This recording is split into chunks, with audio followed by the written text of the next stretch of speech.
إن الحمد لله نحمده ونستعينه ونستغفره ونعوذ بالله من شرور أنفسنا ومن سيئات أعمالنا من يهده الله فلا مضل له ومن يضلل فلا هادي له وأشهد أن لا إله إلا الله وحده لا شريك له وأشهد أن محمدا عبده ورسوله يا أيها الذين آمنوا اتقوا الله حق تقاته ولا تموتن إلا وأنتم مسلمون يا أيها الناس اتقوا ربكم الذي خلقكم من نفس واحدة وخلق منها زوجها وبث منهما رجالا كثيرا ونساء واتقوا الله الذي تساءلون به والأرحام إن الله كان عليكم رقيبا يا أيها الذين آمنوا اتقوا الله وقولوا قولا سديدا يصلح لكم أعمالكم ويغفر لكم ذنوبكم ومن يطع الله ورسوله فقد فاز فوزا عظيما وإن خير الكلام كلام الله وخير الهدي هدي محمد صلى الله عليه وسلم وإن شر الأمور محدثاتها وكل محدثة بدعة وكل بدعة ضلالة وكل ضلالة في النار أما بعد. Donc aujourd'hui c'est le cours numéro 5 dans l'explication de Surat Al-Ankabut d'après le tafsir du Cheikh Abdurrahman Al-Sa'di et on est rendu aujourd'hui au verset 46 dans le Coran, dans cette surah, Surat Al-Ankabut. Donc on va commencer Inch'Allah par lire les versets et puis on va continuer par la lecture du tafsir Inch'Allah. Allah subhanahu wa ta'ala il dit dans le verset 46 et jusqu'à 52 أعوذ بالله من الشيطان الرجيم ولا تجادلوا أهل الكتاب إلا بالتي هي أحسن إلا الذين ظلموا منهم وقولوا آمنا بالذي أنزل إلينا وأنزل إليكم وإلهنا وإلهكم واحد ونحن له مسلمون وكذلك أنزلنا إليك الكتاب فالذين آتيناهم الكتاب يؤمنون به ومن هؤلاء من يؤمن به وما يجحد بآياتنا إلا الكافرون وما كنت تتلو من قبله من كتاب ولا تخطه بيمينك إذا لارتاب المبطلون بل هو آيات بينات في صدور الذين أوتوا العلم وما يجحد بآياتنا إلا الظالمون وقالوا لولا أنزل عليه آيات من ربه قل إنما الآيات عند الله وإنما أنا نذير مبين أولم يكفهم أنا أنزلنا عليك الكتاب يتلى عليهم إن في ذلك لرحمة وذكرى لقوم يؤمنون قل كفى بالله بيني وبينكم شهيدا يعلم ما في السماوات والأرض والذين آمنوا بالباطل وكفروا بالله أولئك هم الخاسرون. Donc Allah subhanahu wa ta'ala il dit dans la signification de ces versets-là en français, il ne discute que de la meilleure façon avec les gens du livre, sauf ceux d'entre eux qui sont injustes. Et dites, nous croyons en ce qu'on a fait descendre vers nous et descendre vers vous, tandis que notre Dieu et votre Dieu est le même, c'est-à-dire c'est un Dieu unique, et c'est à lui que nous nous soumettons. C'est ainsi que nous t'avons fait descendre le livre, le Coran. Et ceux à qui nous avons donné le livre y croient. Et parmi ceux-ci, il y en a qui y croient. Il y en a qui y croient. C'est-à-dire parmi les Arabes. Et parmi ceux-ci, il y en a qui y croient. Seuls les mécréants renient nos signes. Avant cela, tu ne récitais aucun livre et tu n'en écrivais aucun de ta main droite. Sinon, ceux qui nient la vérité auraient eu des doutes. Il consiste plutôt en des versets évidents, préservés dans la poitrine de ceux à qui le savoir a été donné. Et seuls les injustes renient nos versets. Et ils dirent, pourquoi n'a-t-on pas fait descendre sur lui des miracles de la part de son Seigneur? Dit, les miracles sont auprès d'Allah, mais je ne suis qu'un avertisseur bien clair. Ne leur suffit-il donc point que nous ayons fait descendre sur toi le livre et qu'il leur soit récité? Il y a sûrement là une miséricorde et un rappel pour des gens qui croient. Dis, Allah suffit comme témoin entre moi et vous. Il sait ce qui est dans les cieux et la terre, et quant à ceux qui croient au faux et ne croient pas en Allah, ceux-là seront les perdants. Donc,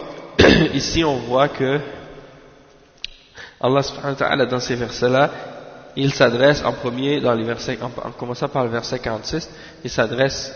aux gens du livre, aux chrétiens et aux juifs. Et donc on va lire le tafsir de ces versets-là dans les paroles de l'imam Cheikh Sa'di rahimahullah. Donc par rapport au verset 46, ولا تجادلوا أهل الكتاب إلا بالتي هي أحسن إلا الذين ظلموا منهم يعني وقولوا آمنا بالذي أنزل إلينا وأنزل إليكم وإلهكم وإلهنا وإلهكم واحد ونحن له مسلمون. L'imam al-Sa'di il dit au sujet de ce verset-là, ينهى تعالى عن مجادلة أهل الكتاب إذا كانت من غير بصيرة من المجادل أو بغير قاعدة مرضية، وأن لا يجادلوا إلا بالتي هي أحسن بحسن خلق ولطف ولين كلام ودعوة إلى الحق وتحسينه ورد الباطل وتهجينه بأقرب طريق موصل إليه أو موصل لذلك، وأن لا يكون القصد منها مجرد المجادلة والمغالبة وحب العلو، بل يكون القصد بيان الحق وهداية الخلق. Donc l'imam le Cheikh Sa'di rahimahullah il dit, Allah subhanahu wa ta'ala nous interdit dans ce verset là de débattre ou d'argumenter ou de discuter avec les gens du livre si c'est pour être fait sans connaissance de la part de la personne qui veut discuter ou argumenter avec eux, ou bien si c'est fait d'une manière qui ne respecte pas des règles qui sont agréées, et ou également de ne pas débattre ou argumenter ou discuter si c'est pas de la bonne façon qu'on le fait, si on le fait pas de la meilleure manière. Donc Allah subhanahu wa ta'ala nous interdit d'argumenter ou de débattre avec les gens du livre, sauf si ça respecte les conditions, d'être fait avec science, d'être fait selon des principes et des règles bien précises, et d'être fait avec les meilleures façons, la meilleure manière, avec un bon comportement, avec la douceur, avec des paroles qui sont douces, et d'appeler à la vérité et d'embellir la vérité et de réfuter le mensonge, et ça c'est-à-dire de le faire réfuter les faussetés et le mensonge de la manière la plus propice et celle qui amène le plus facilement à cet objectif-là. Et que l'intention de la personne lorsqu'il rentre dans cette argumentation, dans ce débat, dans cette discussion avec les gens du livre, ça ne doit pas être uniquement dans le but de débattre ou dans le but de discuter pour discuter ou d'argumenter pour montrer qui est plus intelligent ou plus fort, et avec l'intention d'aimer être au-dessus de l'autre et d'avoir le dessus sur lui, de montrer qu'on est plus fort en argument et plus fort en parole. Non, ça, si c'est pour cette intention-là qu'il y a des débats ou qu'il y a une discussion, dans ce cas-là, il faut pas rentrer dans ce genre de débat, dans ce genre de discussion. Il faut que l'intention de la personne, lorsqu'il rentre dans un dialogue ou dans une discussion avec les gens du livre ou avec n'importe qui en général, il faut que ce soit avec l'intention de clarifier la vérité et de guider les gens, de guider les créatures. Donc ça c'est la première chose que le cheikh explique à ce sujet-là. Et après il dit إِلَّا الَّذِينَ ظَلَمُوا مِنْهُمْ مِنْ أَهْلِ الْكِتَابِ بِأَنْ ظَهَرَ مِنْ قَصْدِ المجادل بأن ظهر من قصد المجادل منهم وحاله أنه لا يريد من قصد المجادل أو منهم وحاله أنه لا إرادة له في الحق وإنما يجادل على وجه المشاغبة والمغالبة فهذا لا فائدة في جداله لأن المقصود منها ضائع. Donc ici le cheikh il dit en expliquant la suite du verset إِلَّا الَّذِينَ ظَلَمُوا مِنْهُمْ, c'est-à-dire excepté ceux d'entre eux qui sont injustes. Donc ceux d'entre eux qui sont injustes,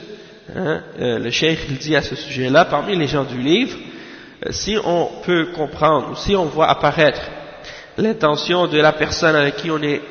en train de débattre par son état, par sa situation, par sa manière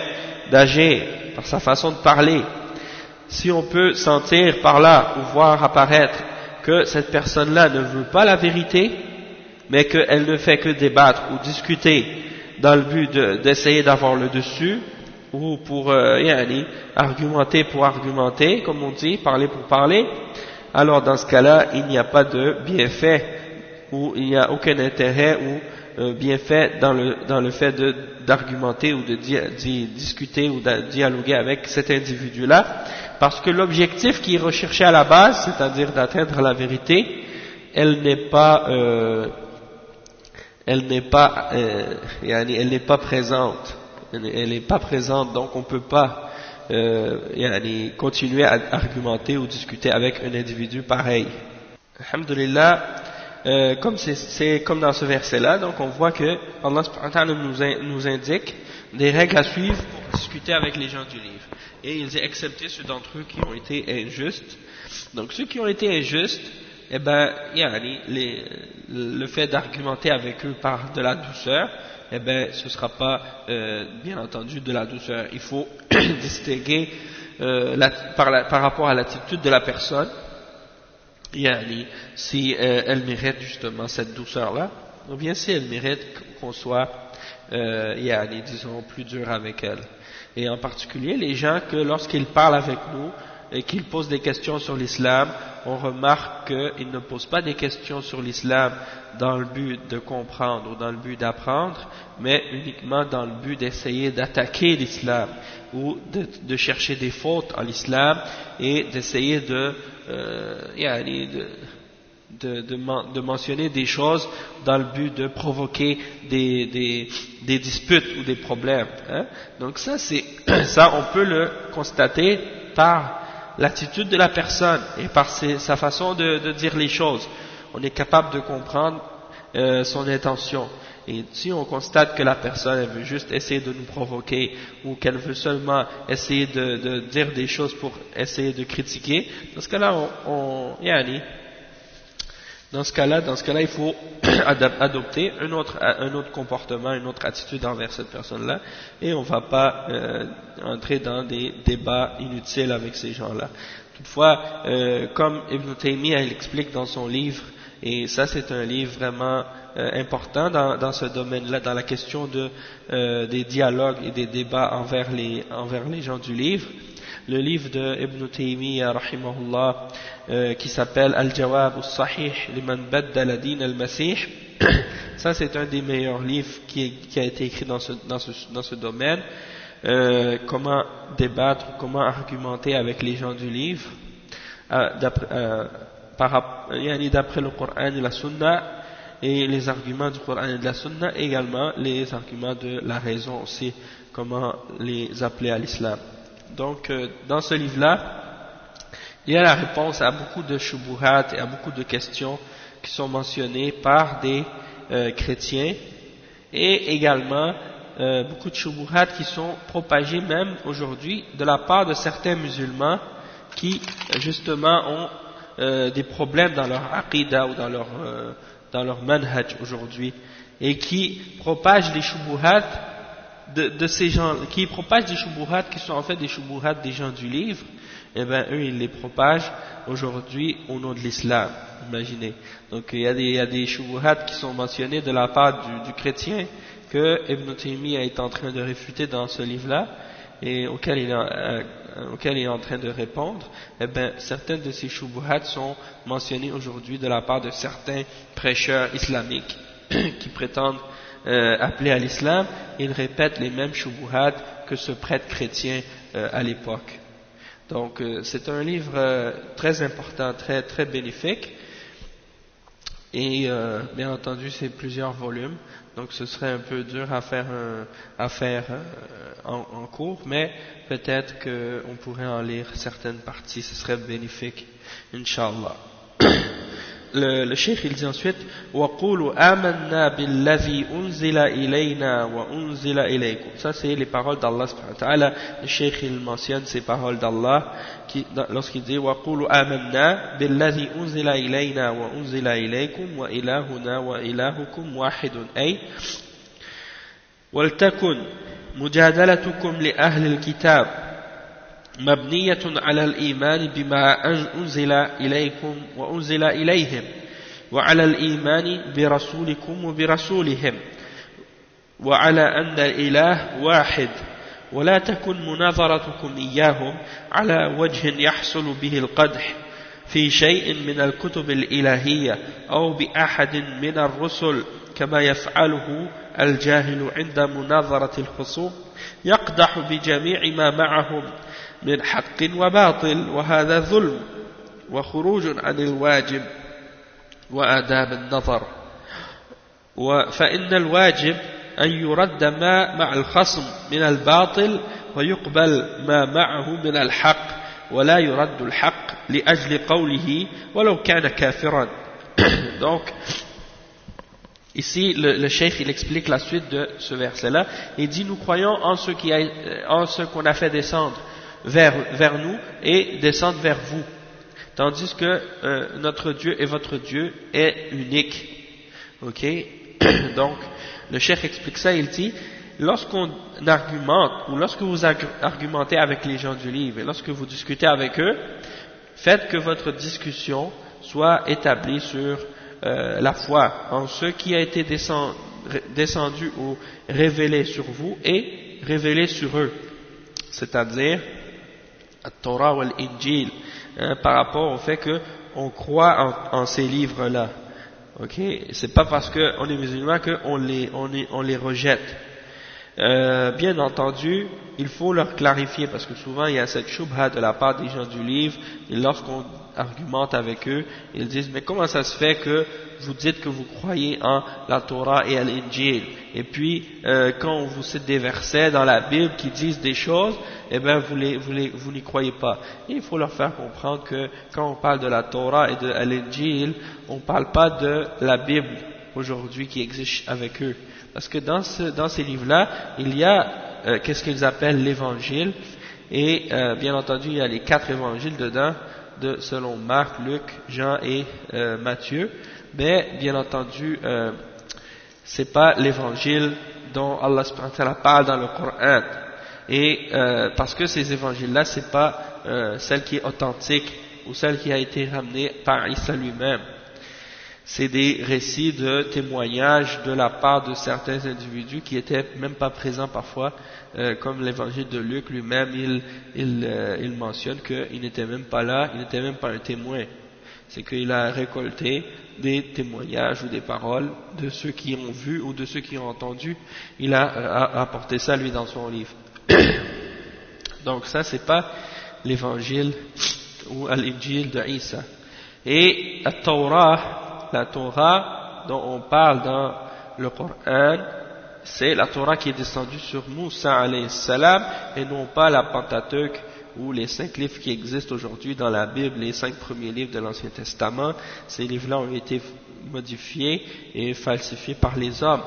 Et donc on ne peut pas appeler ça la vraie Torah.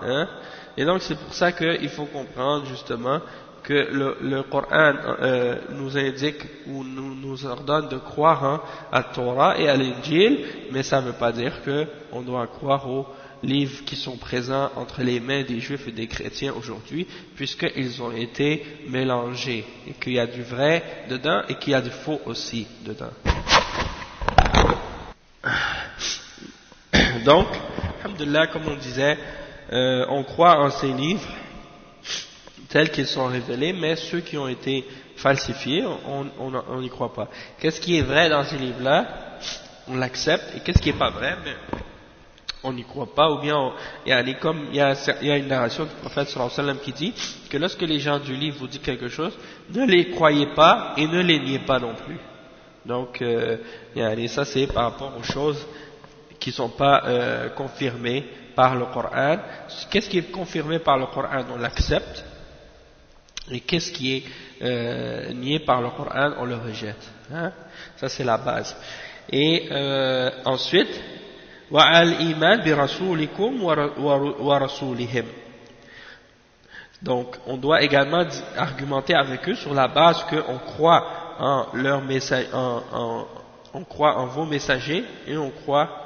en notre messager, c'est-à-dire le messager d'Allah, Muhammad sallallahu alayhi wa sallam, et leurs messagers à eux également, puisque ce sont tous les messagers d'Allah, hein, Isa, Moussa et Ibrahim et tous les autres messagers qui ont été envoyés auparavant. Donc, quand on argumente avec eux, on argumente avec eux sur ces bases-là. Et وَعَلَى الْإِيمَانِ وَعَلَى أَنَّ الْإِلَهَ وَاحِدٌ. Et aussi sur le fait que celui qu'on doit adorer, il est unique, et on doit adorer que lui. Et on ne doit pas argumenter avec eux d'une manière qui va amener une attaque ou une insulte contre ce qui a été révélé par Allah subhanahu wa ta'ala parmi les livres divins, ou bien un parmi les messagers, comme le font certains ignorants lorsqu'ils argumentent ou lorsqu'ils discutent avec les opposants parmi les chrétiens et les juifs. Ils mentionnent des choses qui attaquent tout ce qui est tout ce qui a été ramené par les juifs et les chrétiens, sans faire de distinction entre ce qui est vrai dans ce qu'ils disent et entre ce qui est faux. Et ça, bien entendu, comme le cheikh il le dit, c'est une injustice, et c'est la personne qui agit comme ça, elle est sortie de ce qui est obligatoire dans les règles de l'argumentation et des débats. Donc, lorsque tu discutes avec les chrétiens ou les juifs, le but c'est pas commencer à attaquer les prophètes ou attaquer les livres d'Allah ou attaquer les prophètes d'Allah et de rejeter tout ce qu'ils disent comme si tout était faux.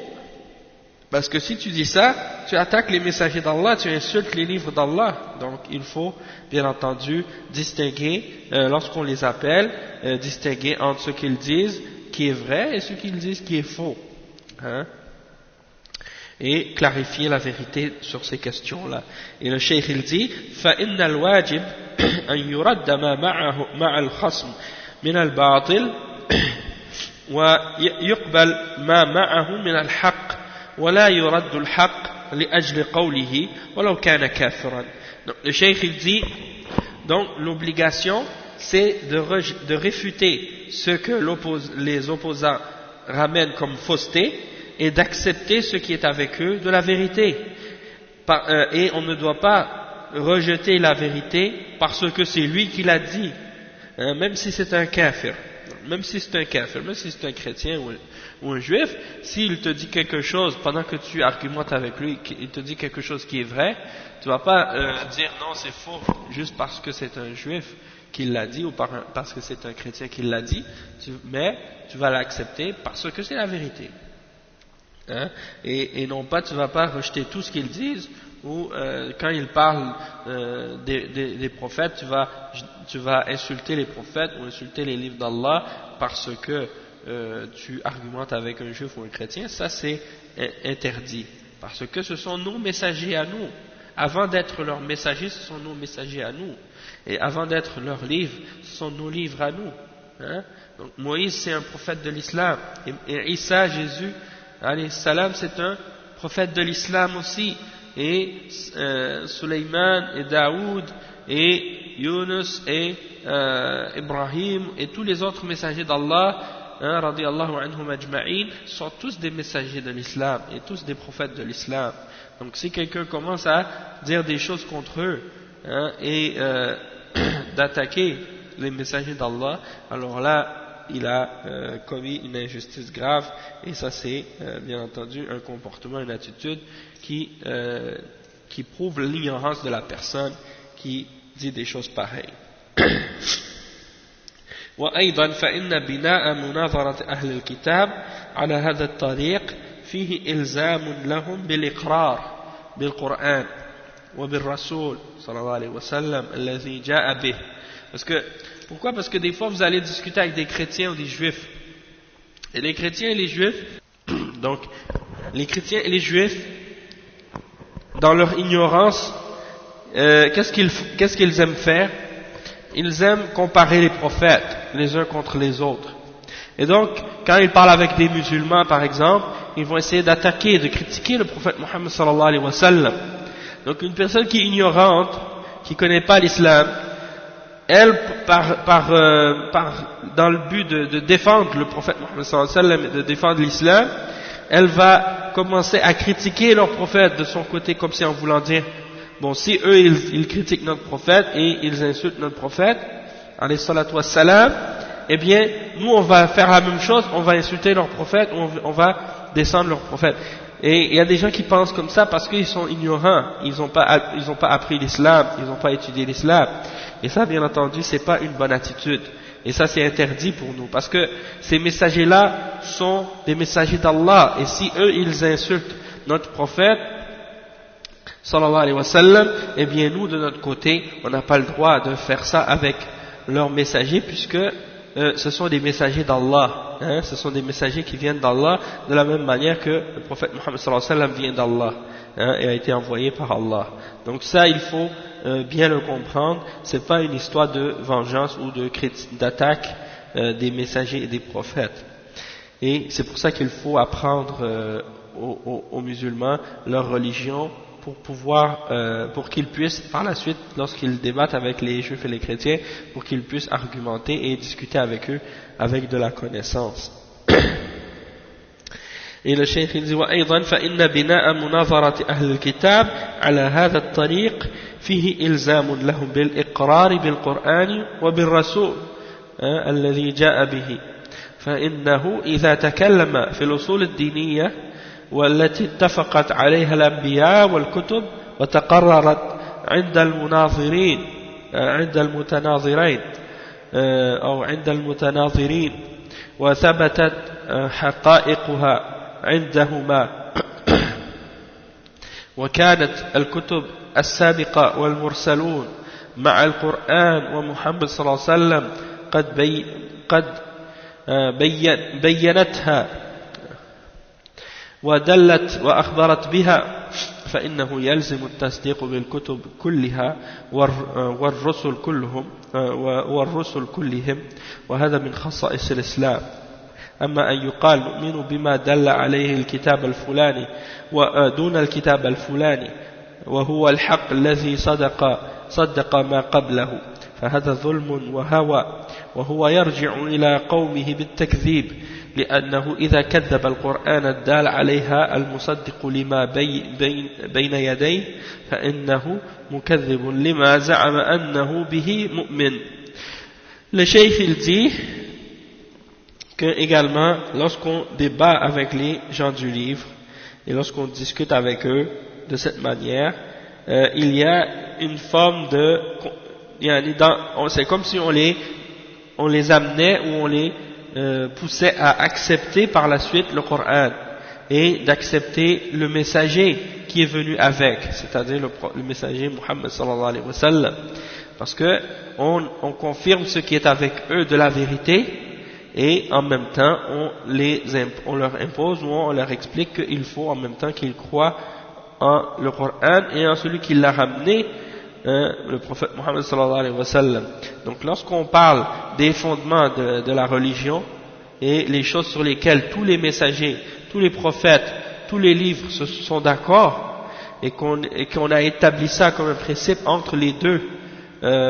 personnes qui sont dans un argument, Hein, lorsque les deux personnes qui sont en train de discuter sont d'accord sur ce point-là, hein, et que les réalités sont établies pour les deux côtés, c'est-à-dire pour les deux personnes qui argumentent, eh bien dans ce cas-là, le fait de croire en tous les livres précédents et en tous les messagers, et ça les amène bien entendu à croire aussi au Coran et en Muhammad sallallahu alayhi wa sallam, parce que les livres précédents ont informé et clarifié la venue du prophète Muhammad sallallahu alayhi wa sallam et également la véracité de ce qui est dans le Coran, et ça vient confirmer, et le Coran confirme les révélations précédentes, hein, et affirme la foi en les livres, en tous les livres et tous les messagers. Et donc ça c'est une des particularités de l'islam. Mais que quelqu'un vienne et dise par exemple, nous on croit en ce que tel livre indique, ou ce que tel livre nous enseigne et non pas tel livre, alors que tout ce qu'il y a dedans c'est la même chose et c'est la vérité, hein, et que c'est la vérité qui est venue confirmer ce qui était auparavant. Par exemple, si quelqu'un disait parmi les chrétiens et les juifs, nous on croit en la Torah mais on ne croit pas à l'Injil, ou quelqu'un disait par exemple on croit à la Torah et à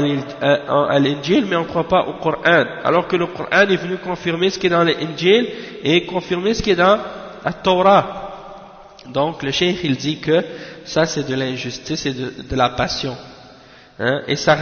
revient pour eux en fait à renier et à traiter de mensonge leur propre livre, hein,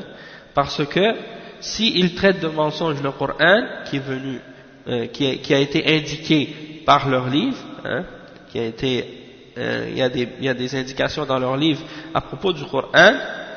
et le Coran est venu confirmer ce qui a été révélé auparavant. Donc celui qui nie le Coran en réalité c'est comme si il niait ce qu'il possède avec lui-même. En plus de nier le Coran, il nie ce qu'il possède lui-même avec lui comme révélation,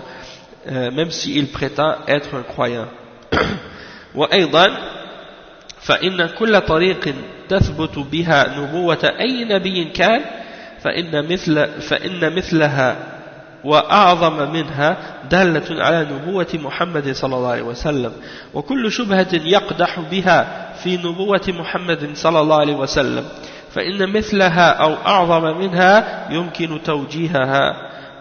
توجيهها إلى نبوة غيره، فإذا ثبت بطلانها في غيره فثبوت بطلانها في حقه صلى الله عليه وسلم أظهر وأظهر. Donc le cheikh ici il dit toute manière par laquelle on peut confirmer la prophétie d'un des prophètes, alors on peut utiliser cette même manière, et même d'une manière plus grande encore que celle-là, pour prouver la prophétie du prophète Mohammed sallallahu alayhi wa sallam, comme preuve de la prophétie du prophète Mohammed sallallahu alayhi wa sallam. Donc toute manière qu'on peut utiliser pour affirmer qu'un prophète est un prophète, pour les prophètes précédents, on peut l'utiliser comme argument et comme preuve, et même on peut utiliser plus grand encore que cette preuve-là comme argument pour prouver la prophétie du prophète Mohammed sallallahu alayhi wa sallam. De même que tout doute ou ambiguïté par laquelle on pourrait essayer de mettre des doutes en la prophétie du prophète Mohammed sallallahu alayhi wa sallam, alors on peut l'utiliser également pour n'importe quel autre prophète également avant le prophète Mohammed sallallahu alayhi wa sallam. Et donc si on est capable de prouver et de confirmer que ce doute et cette ambiguïté elle est fausse par rapport aux prophètes qui sont venus avant lui, alors c'est encore plus facile dans ce cas-là et plus clair encore de prouver sa fausseté en ce qui concerne la personne du prophète Mohammed sallallahu alayhi wa sallam. Donc, si on peut réfuter cette shubha par rapport aux prophètes précédents, on peut encore plus la réfuter par rapport au prophète Mohammed sallallahu alayhi wa sallam. Donc c'est ça ce que l'imam Cheikh Sa'di est en train d'expliquer dans ce verset-là, dans l'explication de ce verset. Ensuite il dit, en expliquant la suite du verset, وَنَحْنُ لَهُ مُسْلِمُونَ. قوله, et nous sommes, c'est à lui que nous nous soumettons, ou bien nous sommes musulmans, c'est-à-dire soumis à lui. وَنَحْنُ لَهُ مُسْلِمُونَ. أي منقادون مستسلمون لأمره ومن آمن به واتخذه إلها وآمن بجميع كتبه ورسله وانقاد لله واتبع رسله فهو السعيد ومن انحرف عن هذا الطريق فهو الشقي. Donc Allah subhanahu wa ta'ala il dit, et nous sommes musulmans, c'est-à-dire nous sommes musulmans, c'est-à-dire nous sommes soumis à lui. C'est à lui que nous nous soumettons, c'est-à-dire qu'on se soumet et on obéit à son commandement et on est soumis à son ordre. Celui qui croit en lui et qui le prend comme divinité et qui l'adore lui, qu'il l'adore lui seul, et qui a cru en tous ses livres et qui a cru en tous ses messagers et qui s'est soumis à Allah subhanahu wa ta'ala et qui a suivi son messager, alors c'est lui qui est celui qui a le bonheur. Celui qui est heureux et qui aura le bonheur, mais celui qui dévie de ça, alors c'est lui qui est le malheureux. Et le cheikh explique ensuite le verset qui suit. وَكَذَلِكَ أَنزَلْنَا إِلَيْكَ الْكِتَابَ فَالَّذِينَ آتَيْنَاهُمُ الْكِتَابَ يُؤْمِنُونَ بِهِ وَمِنْ هَؤُلَاءِ مَنْ يُؤْمِنُ بِهِ وَمَا يَجْحَدُ بِآيَاتِنَا إِلَّا الْكَافِرُونَ. Cheikh il dit, أي وكذلك أنزلنا إليك يا محمد هذا الكتاب الكريم المبين كل نبأ عظيم المبين كل نبأ عظيم الداعي إلى كل خلق فاضل وأمر كامل المصدق للكتب السابقة المخبر به الأنبياء الأقدمون المخبر به الأنبياء الأقدمون فالذين آتيناهم الكتاب فعرفوه حق معرفته ولم يداخلهم حسد وهوى يؤمنون به لأنهم تيقنوا صدقه بما لديهم من الموافقات وبما عندهم من البشارات وبما تميزوا به من معرفة الحسن والقبيح والصدق والكذب. Donc, le cheikh explique, c'est ainsi que nous avons fait descendre sur toi, ô Muhammad, le livre, c'est-à-dire ce livre, ce noble livre, ce livre clair dans lequel il y a toutes les grandes informations qui appellent toute la création au bon comportement et qui ordonnent des choses qui sont parfaites et complètes, et qui confirme ce qui a été révélé dans les livres précédents et qui a été mentionné de la part des prophètes anciens. Tout ça c'est mentionné dans le livre. Donc ceux à qui on a donné le livre, c'est-à-dire ceux parmi les gens du livre, فَالَّذِينَ آتَيْنَاهُمُ الْكِتَابَ يُؤْمِنُونَ بِهِ. Ceux d'entre ceux à qui on a donné le livre, qui l'ont connu comme il faut, et qui l'ont connu comme il mérite d'être connu, qui ont connu le Coran comme il mérite d'être connu, et qui n'ont pas été pris par la jalousie et par la passion, ils croient en ce livre, c'est-à-dire ils ont reconnu et ils croient au Coran lorsqu'ils sont sincères et qu'ils se sont débarrassés de la jalousie et de la passion, parce qu'ils ont été convaincus de sa sincérité, de sa véracité, à cause de ce qu'ils possèdent dans leur livre, qui est en accord avec ce qui est dans notre livre, et aussi à cause des bonnes annonces et des bonnes nouvelles qui sont mentionnées et par lesquelles ils sont capables de comprendre, de connaître, de distinguer la différence entre qu'est-ce qui est beau et qu'est-ce qui est laid, et qu'est-ce qui est bon, qu'est-ce qui est vrai et qu'est-ce qui est mensonge. ومن هؤلاء من يؤمن به ومن هؤلاء الموجودين et parmi ceux-ci il y en a qui y croient. ومن هؤلاء الموجودين من يؤمن به إيمانا عن بصيرة لا عن رغبة ولا رغبة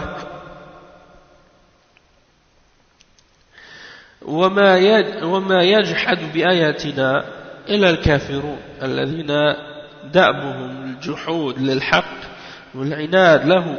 وهذا حصر لمن كفر به أنه لا يكون من أحد قصده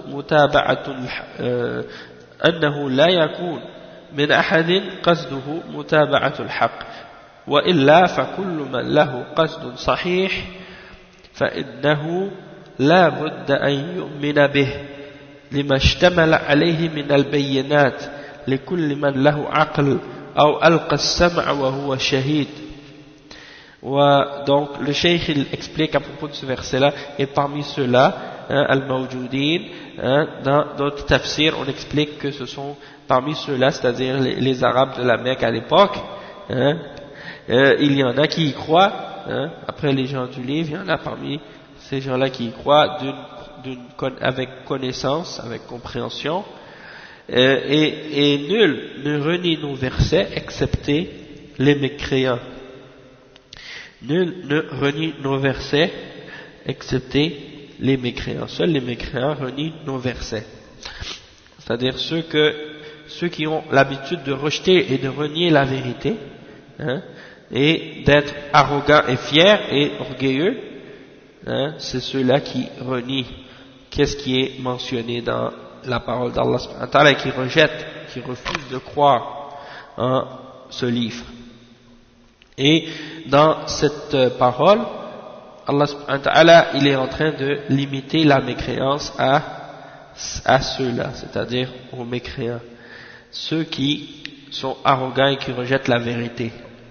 C'est pour dire que si quelqu'un rejette la foi en le Coran, c'est parce que il n'a pas l'intention de suivre la vérité. Parce que sinon, toute personne qui a une bonne intention, alors il faut c'est nécessaire qu'il croie en ce livre. Si quelqu'un a une bonne intention, une intention qui est correcte, alors c'est obligatoire qu'il croie en ce livre, à cause de ce qui est dedans, de preuves claires. Et toute personne qui a de la raison, il est capable de comprendre que c'est la vérité. Toute personne qui possède un minimum de raison, ou qui écoute et qui est témoin, qui est témoin de qu'est-ce qui est mentionné, il va accepter, il va y croire. ومما يدل على صحته أنه جاء به هذا النبي الأمين الذي عرف قومه صدقه عرف قومه صدقه وأمانته ومدخله ومخرجه وسائر أحواله وهو لا يكتب بيده خطا بل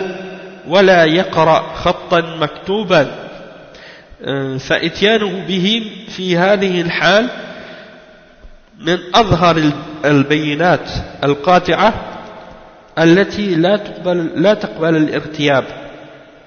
أنه من عند الله العزيز الحميد ولهذا قال وما كنت تتلو أي تقرأ من قبله من كتاب ولا تخطه بيمينك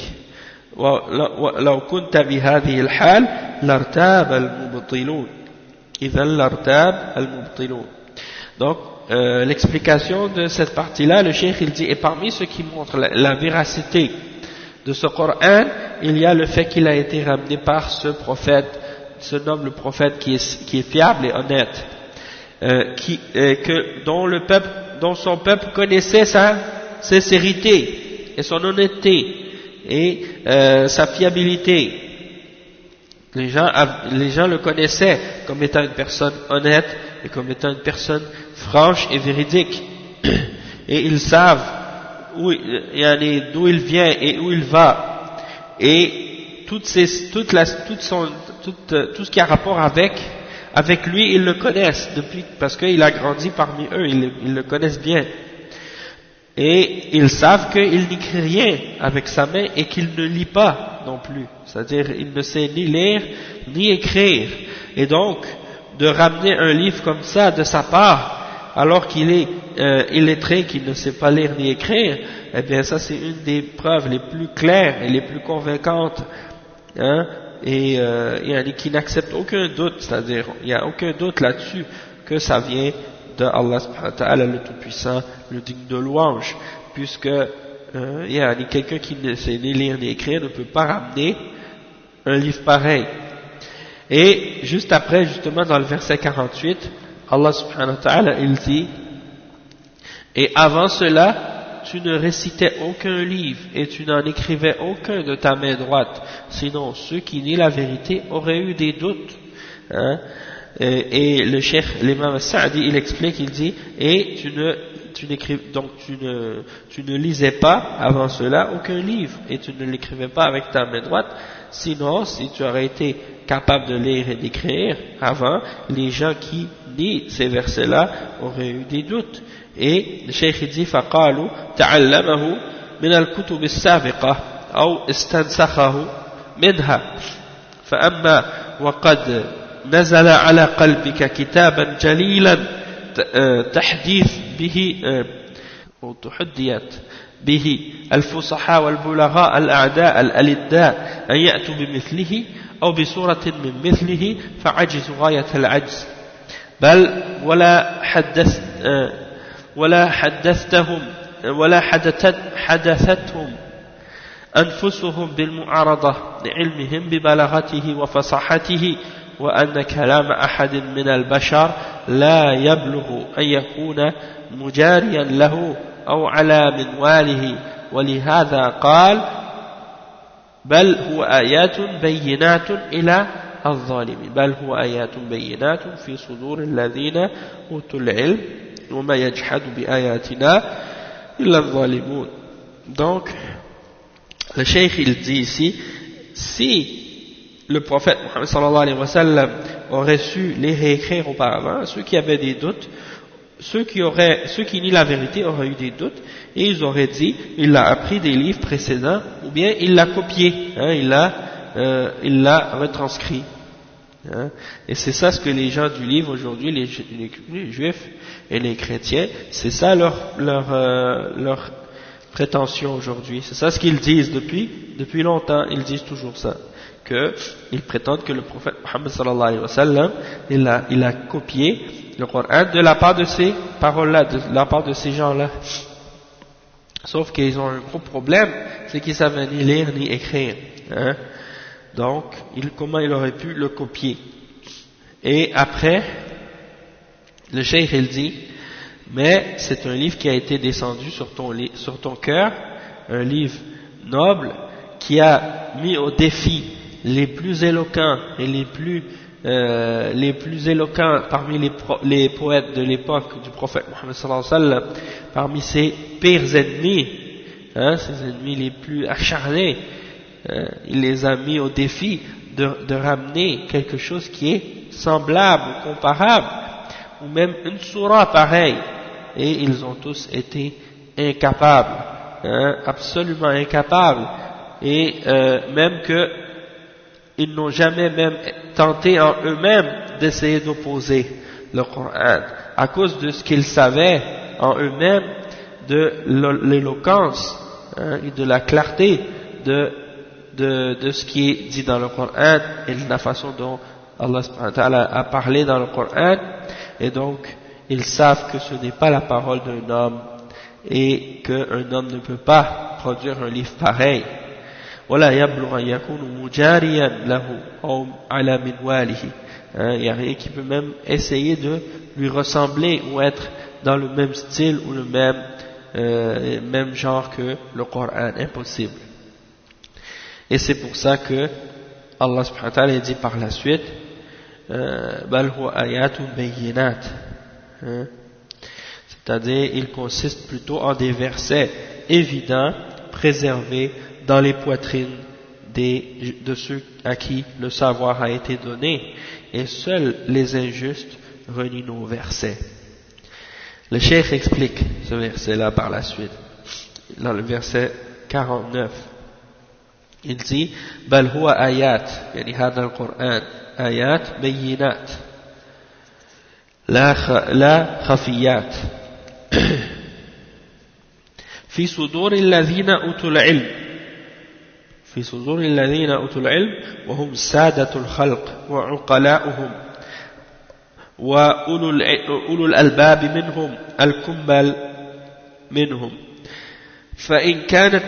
آيات بينات في صدور أمثال هؤلاء كانوا حجة على غيرهم وإنكار غيرهم لا يضر ولا يكون ذلك إلا ظلما ولهذا قال وما يجحد بآياتنا إلا الظالمون لأنه لا يجحدها إلا جاهل تكلم بغير علم ولم يقتدي بأهل العلم ومن هو التمكن ولم يقتدي بأهل العلم ومن هو متمكن من معرفته على حقيقته أو متجاهل عرف أنه حق فعنده وعرف صدقه فخالفه. Ok, donc le cheikh explique ici, il dit donc ce Coran il est composé de versets qui sont clairs, qui ne sont pas obscurs ou ambigus ou cachés. Ce sont des versets qui sont clairs et évidents. Et ils sont dans les poitrines, c'est-à-dire ils sont mémorisés dans les poitrines de ceux à qui on a donné la science, à ceux à qui le savoir a été donné. C'est-à-dire que ce sont les plus élevés parmi les hommes, les plus intelligents parmi les hommes, les plus raisonnables parmi les hommes, ceux qui ont reçu la raison, qui ont été les plus parfaits parmi les hommes, les plus complets d'entre eux. Ce sont les savants, les ulama. Et ce sont donc des versets clairs dans leur poitrine qu'ils ont mémorisés. Donc ils sont donc une preuve pour les autres. Puisque ce sont ceux-là qui ont mémorisé et qui préservent ces versets et qui les connaissent, donc ceux qui viennent en dehors d'eux, qui les renient, eh ben, ils ne causent aucun tort et ils ne peuvent nullement nuire, parce que c'est la preuve qu'ils ne le rejettent que par leur injustice, par leur malhonnêteté et leur injustice. Et c'est pour ça que Allah subhanahu wa ta'ala, il dit par la suite, juste après, وَمَا يَجْحَدُ بِآيَاتِنَا إِلَّا الظَّالِمُونَ. Seuls les injustes renient nos versets. Et donc, le cheikh il dit, parce que c'est soit une personne qui est ignorante et qui parle sans connaissance, qui la renie, et on ne doit pas, c'est-à-dire une personne qui est ignorante et qui parle sans connaissance, elle ne s'est pas référée au savant pour essayer d'arriver à le connaître, pour le connaître dans sa réalité, ou bien une personne qui est mutajahil, c'est-à-dire une personne, elle n'est pas ignorante, en réalité, mais elle agit comme une personne ignorante, c'est-à-dire elle fait semblant d'ignorer, alors qu'elle connaît la réalité pour de vrai, mais elle rejette elle s'oppose à cette vérité-là après l'avoir connue, et elle sait que c'est la vérité, mais elle s'y oppose et elle contredit la vérité. Et dans le verset qui suit, le verset 50,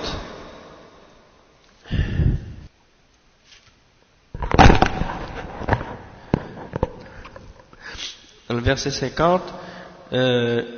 Allah subhanahu wa ta'ala dit qu'est-ce qui signifie, et il dit pourquoi n'a-t-on pas fait descendre sur lui des miracles de la part de son Seigneur. Dit, les miracles sont auprès d'Allah, moi je ne suis qu'un avertisseur bien clair. Et واعتراض هؤلاء الظالمين المكذبين للرسول صلى الله عليه وسلم لما جاء به واقترحوا عليه نزول آيات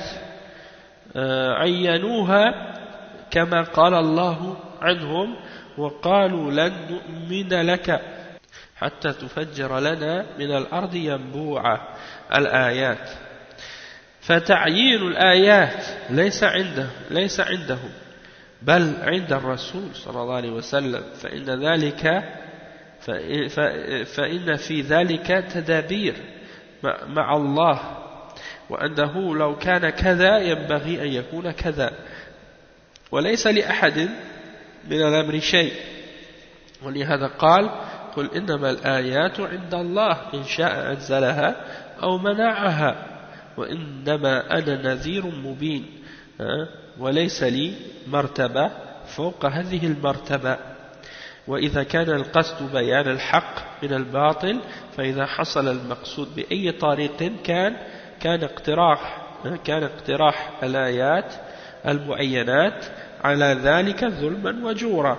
وتكبرا على الله وعلى الحق بل لو قدر أن تنزل تلك الآيات ويكون في قلوبهم أنهم لا يؤمنون بالحق إلا بها كان ذلك ليس بإيمان وإنما ذلك شيء وافق أهواءهم فأمنوا لا لأنه حق بل لتلك الآيات فأي فائدة حصلت في إنزالها على التقدير الفردي. Donc le cheikh il dit ici que les injustes dont on parlait tout à l'heure qui traitent de menteurs les prophètes et les messagers lorsque le prophète sallallahu alayhi wa sallam leur est venu avec la vérité ils lui ont proposé ou ils lui ont demandé de faire descendre des miracles et ils ont spécifié quel miracle ils veulent en particulier. Ils disent on veut tel miracle. Et le cheikh il mentionne un verset dans lequel il y a une requête spécifique de la part des kuffars lorsqu'ils demandent aux messagers ils disent par exemple nous ne croirons en toi que si tu nous fais si tu nous fais sortir une source qui va jaillir de la terre et c'est-à-dire une source d'eau qui va jaillir de la terre. Donc le cheikh il dit selon les circonstances et selon les événements c'est Allah subhanahu wa ta'ala qui décide quel miracle va descendre sur le messager et c'est le messager qui va recevoir ce miracle là de la part d'Allah subhanahu wa ta'ala et personne n'a de décision là-dedans à part Allah subhanahu wa ta'ala. Donc eux ils n'ont pas de mots à dire à ce sujet là et c'est pour ça que Allah subhanahu wa ta'ala dit juste après قُلْ إِنَّمَا الْآيَاتُ عِنْدَ اللَّهِ dit les miracles sont auprès d'Allah subhanahu wa ta'ala dit les miracles sont de la part de son Seigneur. C'est de la part d'Allah subhanahu wa ta'ala qu'ils viennent. Si Allah subhanahu wa ta'ala veut, il le fait descendre, ce miracle, ou bien sinon, il ne le fait pas descendre. C'est lui qui décide. Et toi, et le messager d'Allah sallallahu alayhi wa sallam, il dit, et moi, je ne suis qu'un avertisseur clair. Donc, il dit, moi, j'ai pas le niveau ou le degré au-dessus de ce niveau-là. Donc, c'est pour leur faire comprendre que c'est pas lui qui décide qu'est-ce qui va descendre comme miracle ou autre, mais c'est Allah subhanahu wa ta'ala qui décide. Donc le cheikh dit ensuite et si le but c'est de clarifier la vérité et de distinguer entre la vérité et le faux, alors du moment que le but est atteint, peu importe de quelle manière, que ce soit par les versets clairs et par les explications qu'il donne et les arguments qu'il ramène, eh bien si l'argument est établi et que le faux et la vérité ont été distingués, alors le fait de demander des miracles spécifiques, c'est une forme d'injustice en réalité. Et c'est une forme d'arrogance et d'orgueil. Quelqu'un qui agit envers Allah subhanahu wa ta'ala avec arrogance de faire ça et d'agir de cette manière-là. Et quelqu'un qui agit avec fierté et arrogance envers la vérité qui est comment je pourrais dire, qui est une personne qui rejette la vérité par orgueil, hein, c'est une attitude d'orgueil et d'arrogance. Si on supposait qu'un verset ou un signe, pardon, si on supposait qu'un signe ou un miracle descendait, hein, et que dans leur cœur ils veulent la vérité, en fait le cheikh il est en train de dire que si on supposait que Allah subhanahu wa ta'ala faisait descendre un miracle et qu'ils disaient qu'ils ne vont pas croire en la vérité excepté si on leur ramène ce signe-là, donc ça ce ne serait pas de la foi de leur part, hein? Parce que s'ils savent que c'est la vérité, pourquoi ils ne le suivent pas, même s'il n'y a pas de miracle, hein? Donc s'ils viennent et qu'ils disent aux prophètes ou aux messagers, on ne va pas croire en cette vérité-là que tu nous dis, excepté si tu nous ramènes un miracle de telle forme, puis après on va te croire. Eh bien le cheikh il dit, s'il faisait ça de cette manière-là, alors dans ce cas-là c'est pas de la foi, hein? C'est juste en fait qu'ils veulent quelque chose qui est en accord avec leur passion, et ils croient en cette chose-là uniquement parce que c'est en accord avec leur passion et non pas parce que c'est la vérité, hein? Donc ça veut dire qu'ils ne croient pas en la vérité parce qu'elle est vraie ou parce que c'est la vérité elle-même, mais ils croient en la vérité parce que on leur a ramené ce miracle qu'ils voulaient eux. Donc où est-ce qu'il est le bienfait là-dedans? Où est-ce qu'il est le bienfait là-dedans? Ou dans le fait de les faire descendre ces miracles, si c'était pour être demandé de cette manière-là. Donc ça c'est pour expliquer qu'en fait ils ne font demander ces miracles-là que pour disputer en fait, et c'est pas du tout fait avec sincérité, ou c'est pas des demandes qui sont faites avec sincérité. ولما كان المقصود بيان الحق ذكر تعالى طريقه فقال أولم يكفهم في علمهم بصدقك وصدق ما جئت به وصدق ما جئت به أن أنزلنا عليك الكتاب يتلى عليهم. وهذا كلام مختصر جامع فيه من الآيات البينات والدلالات والبراهين الباهرة شيء كثير. Donc nous on va pas continuer ce verset là tout de suite, on va s'arrêter au verset 51 aujourd'hui, puis on continuera l'explication du verset demain Inch'Allah. Donc on s'arrête ici. Subhanakallahumma bihamdik ashhadu an la ilaha illa anta astaghfiruka wa atubu ilayh. Barakallahu fikum wa jazakumullahu khairan. Assalamu alaykum wa rahmatullahi wa barakatuh.